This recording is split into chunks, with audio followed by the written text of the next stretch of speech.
Pinaigting pa ng Manila Police District ang kampanya nito laban sa anumang uri ng ilegalidad sa lungsod, partikular na ang riding in tandem. Kasunod na rin ito ng formal na pagsasalin ng kakapangyarihan sa bagong OIC ng Manila Police. Si Noel Perfecto sa detalye.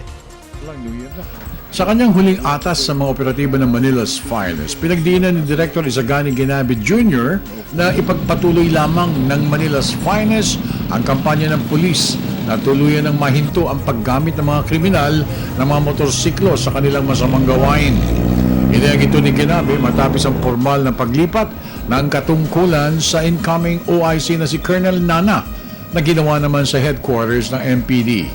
Bagamat hindi na nakarating si Mayor Erap, nandun naman si PNP ARD Balmoria para bigyang basbas ang naturang turnover ceremonies. We gave the marching order to all our station commanders and PCB commanders that there will be a 24 hours, 24/7 checkpoint sa umaga, sa gabi to check on this riding in tandem kasi gusto namin mawala na ng lubusan ng riding in tandem sa Manila.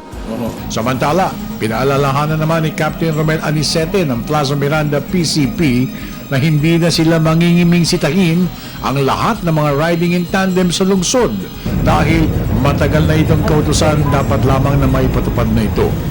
Ayon pa sa otoridad na mas lalo pa nilang lalakasan ang pagtingin ng kampanya ngayon at papalapit na ang Pasko ng Incheck sa Biyernes. Babalaho ito doon sa mga gumagawa ng kalokohan.